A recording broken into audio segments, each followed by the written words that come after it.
Assalamualaikum warahmatullahi wabarakatuh. Perkenalkan, nama saya Fauzia Nur Sofia dengan nama ilmiah Echinocactus grosoni. Saya dari kelompok 7, yaitu kelompok Cactaceae. Di sini saya akan sedikit mempresentasikan hasil esai yang telah saya buat yang berjudul Dampak Negatif dari Polusi Cahaya di Lingkungan Perkotaan. Sebagian besar dari kita akrab dengan polusi udara, polusi air, dan polusi tanah. Namun, tahukah kamu bahwa cahaya juga bisa menjadi polutan? Apa sih polusi cahaya? Polusi cahaya dapat diartikan sebagai cahaya buatan yang berlebih yang tidak diinginkan. Polusi cahaya terutama disebabkan oleh sistem pencahayaan yang salah arah, berlebihan, tidak efisien, atau tidak diperlukan. Kebanyakan polusi cahaya ditemukan di daerah perkotaan. Di daerah-daerah ini, sumber cahaya mungkin sebagian diarahkan ke langit, atau cahaya yang diarahkan ke bawah dapat dipantulkan ke atas. Cahaya kemudian disebarkan oleh lapisan-lapisan di atmosfer dan menghasilkan cahaya yang mengurangi kegelapan langit malam. Para astronom mendefinisikan polusi cahaya sebagai cahaya buatan yang bersinar di tempat yang tidak diinginkan atau dibutuhkan. Manifestasi polusi cahaya sehari-hari yang paling jelas adalah meningkatnya penerangan langit malam kita dan kesulitan selanjutnya dalam mengamati objek astronomi dari lokasi yang tercemar. Cahaya dari lampu yang dirancang dengan buruk dan diarahkan secara tidak benar bersinar ke langit. Di sana, ia dihamburkan oleh molekul udara, uap air, dan aerosol di atmosfer yang menyebabkan langit berwarna oranye terang. Fenomena ini dikenal sebagai langit malam.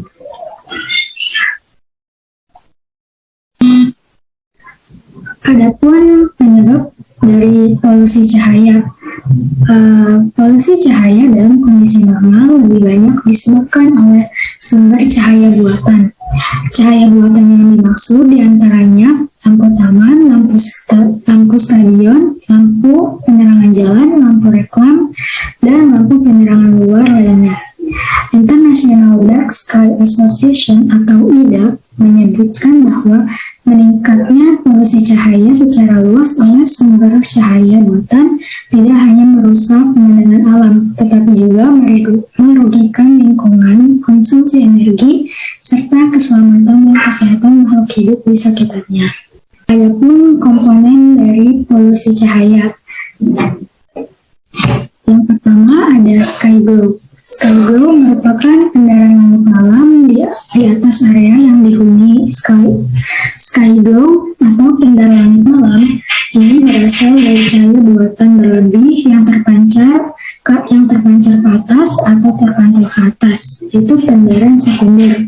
Kemudian dihamburkan oleh aerosol seperti awan dan bulir air atau partikel kecil seperti polutan di atmosfer. Tingkatan sky glow sangat bervariasi, tergantung pada kondisi cuaca pada saat itu. Jumlah debu gas di atmosfer, jumlah cahaya yang diarahkan ke langit, dan arah dari mana sinar terlihat. Dalam kondisi cuaca yang buruk, lebih banyak partikel hadir di atmosfer untuk menyebarkan cahaya yang terikat ke atas, sehingga sky glow menjadi efek yang sangat terlihat sebagai cahaya dan energi yang terbuang. Sky glow merupakan bentuk polusi cahaya yang paling umum terjadi. Komponen yang kedua yaitu ada light trespass. Light trespass atau cahaya luber disebabkan oleh cahaya jatuh di tempat yang tidak dimaksudkan atau ditekan sehingga mengganggu kesehatan. Komponen yang ketiga yaitu ada glare. Glare atau silau adalah sensasi visual yang dialami seseorang ketika cahaya menyimpang. Cahaya di bidang visual lebih besar dari cahaya yang dapat diadaptasi oleh mata. glare akan bergantung kepada intensitasnya. Ia dapat mengurangi kontras, persepsi warna, dan kinerja visual. Hal yang paling umum terjadi akibat glare adalah rasa ketidaknyamanan hingga menyebabkan gangguan atau iritasi, namun menurunkan kinerja visual. Komponen yang keempat yaitu ada clutter. Clutter adalah pengelompokan sumber cahaya yang terang, membingungkan, dan berlebihan. Poin yang berikutnya yaitu dampak dari polusi cahaya. Setiap makhluk hidup di bumi memiliki ritme di mana aktivitas di dalam hidupnya terjadi menurut siklus harian, musiman, dan bahkan bulan. Siklus-siklus ini biasanya disinkronkan terhadap cahaya dan selama kurang waktu 3 miliar tahun kehidupan di bumi menggunakan cahaya alami dari matahari, bulan, dan bintang-bintang sebagai indikator aktivitas biologisnya. Sebagai contoh, tumbuhan dan hewan bergantung pada siklus harian ritme terang gelap bumi untuk mengatur perilaku yang menopang kehidupannya, seperti makan, tidur, reproduksi, dan perlindungan dari mangsa. Cahaya buatan yang berlebih dan tidak tepat penggunaannya memiliki potensi mengganggu ritme tersebut. Adapun dampak dari polusi cahaya yang pertama yaitu polusi cahaya dan kehidupan hewan serta keseimbangan ekonomi dan keseimbangan ekosistem. Bukti ilmiah menunjukkan bahwa cahaya buatan di malam hari memiliki efek negatif dan mematikan pada banyak makhluk hidup, termasuk amfibi, burung, mamalia, serangga, dan tumbuhan. Lampu buatan dapat mengganggu ekosistem dunia, salah satunya pada hewan nokturnal.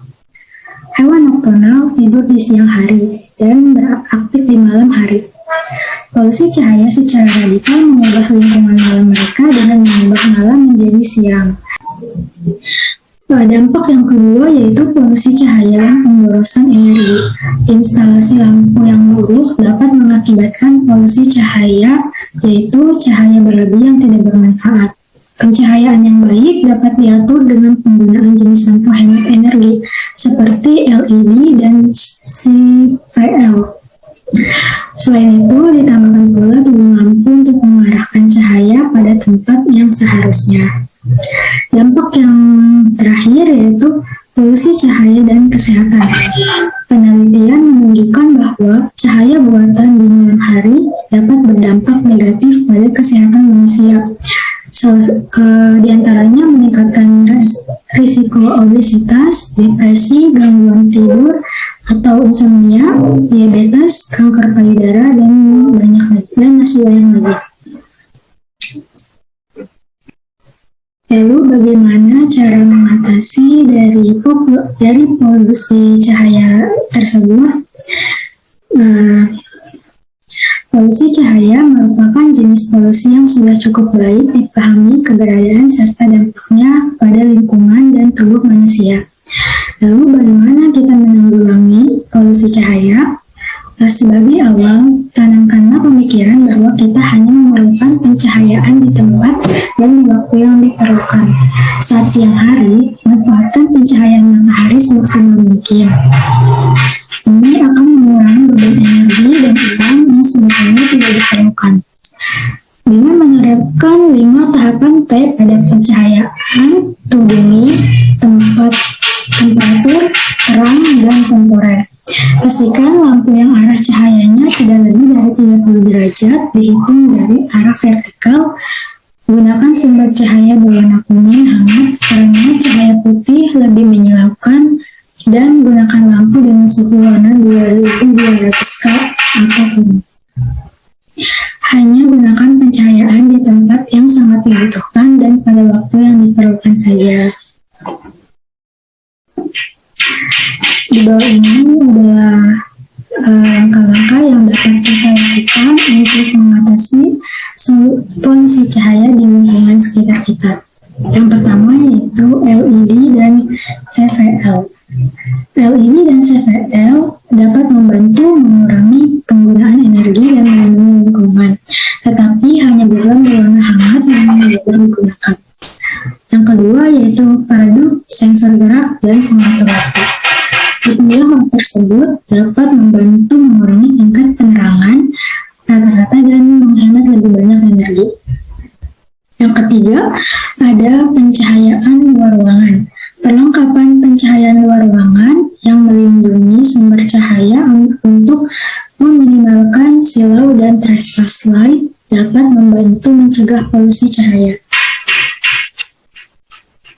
Yang keempat, ada pencahayaan LED. Saat kita beralih ke pencahayaan LED, memungkinkan pengurangan pencahayaan tanpa mengurangi visibilitas. Yang kelima, mematikan pencahayaan yang tidak diperlukan. Contohnya, terutama pada gedung-gedung perkantoran yang kosong di malam hari. Yang terakhir, hindari lampu biru di malam hari. Sumber cahaya putih yang kaya akan warna biru diketahui meningkatkan silau dan mengganggu penglihatan manusia, terutama pada mata yang semakin lama semakin menua. Pencahayaan luar ruangan dengan konten biru yang kuat cenderung memperburuk cahaya langit karena memiliki jangkauan geografis yang jauh lebih luas daripada pencahayaan yang terdiri dari lebih sedikit cahaya biru. Baik, mungkin itu saja yang dapat saya sampaikan. Terima kasih atas perhatiannya. Ini sedikit moto hidup saya, yaitu better to try than not at all. Fighting. Lebih baik mencoba daripada tidak sama sekali. Semangat. Wassalamualaikum warahmatullahi wabarakatuh.